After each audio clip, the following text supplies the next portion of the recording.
I'd like to thank everyone for coming and investing in your child's understanding of the risks of injury in participating in fall sports at Park Hill South High School. With every sport, there is a potential of injury. Some have a higher degree of that than others. We'll cover many topics tonight and to get an understanding of how to prevent the injuries, but then also how we at Park Hill South handle those injuries. First, I would like to state that at Park Hill South, we go to great lengths to make sure that every participant is safe. In the fact that we always have an athletic trainer on site, and also we make sure that our coaches are properly trained in handling injuries, specifically in heat related injuries and also in concussions, as well as they're all certified in CPR. The biggest thing is that I'd like to go over first is for how your child can avoid, or you can't always avoid injuries, but how to help prevent them from happening. Number one is that your child needs to take care of their bodies. And what I mean by that, taking care of their bodies, is that they need to make sure that they're hydrating properly, drinking lots of water. Also, they need to make sure that they're eating, as well as they need to make sure that before coming to practice, they need to make sure that their body is in shape. The next part of this is that each participant will be given the proper equipment, and this will be documented from their particular sport. And each participant is required to wear this equipment at all times while participating. The different types of injuries that we're going to go over are: one, your basic bumps and bruises. These are not severe, but they will occur with any sport. And like I said before, they might happen in some other sports more often. This is a minor injury, and they can happen at any time, even if you're not participating in these sports. They are it's like a contusion. It will bruise up and they will go away, especially if you ice them. The next injury that might occur is a cut to the body.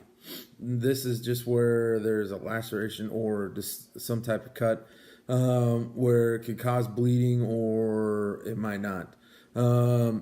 We have an athletic trainer on staff that will help properly wrap that to protect the cut, so that they can continue participating. But also,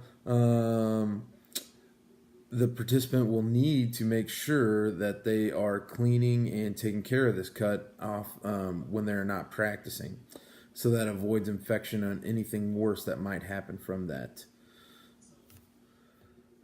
The next type of injury that could happen is a broken bone. This could be a mild, just simple fracture. It could be a compound fracture.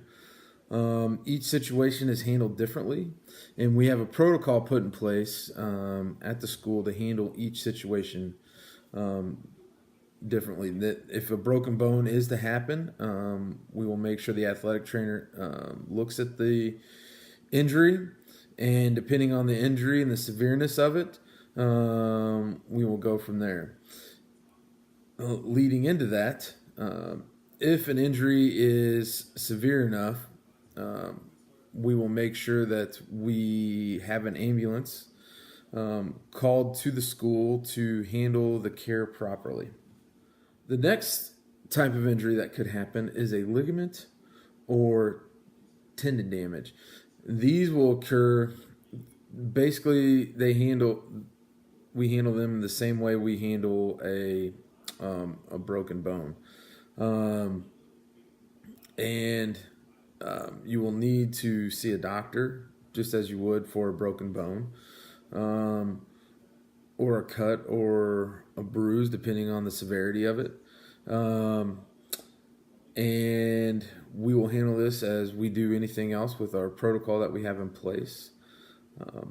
The next type of injury is heat-related injuries, and this is particularly important for fall-related sports because the temperatures in August and September get extremely hot.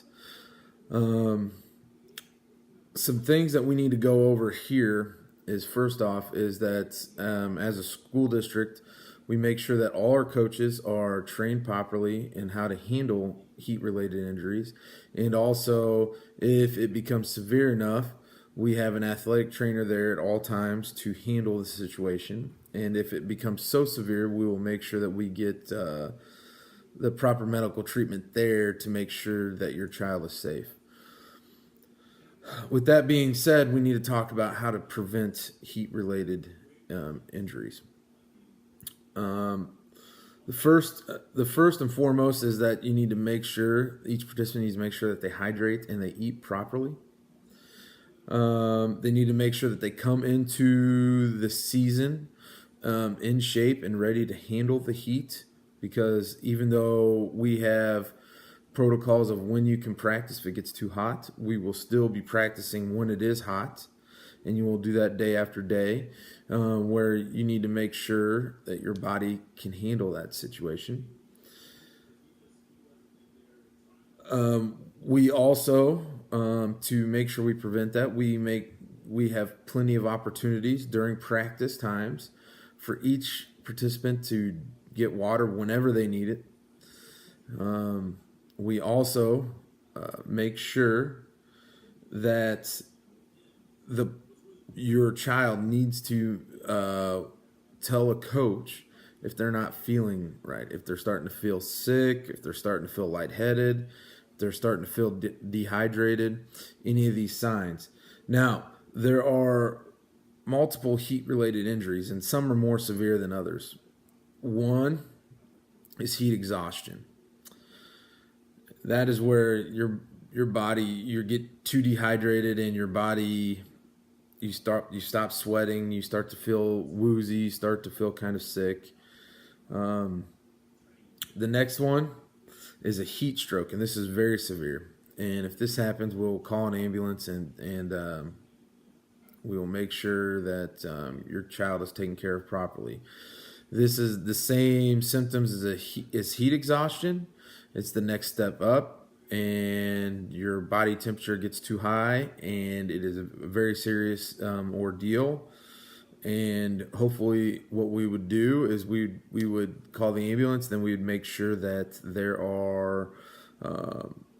your child would get cooled down as fast as possible.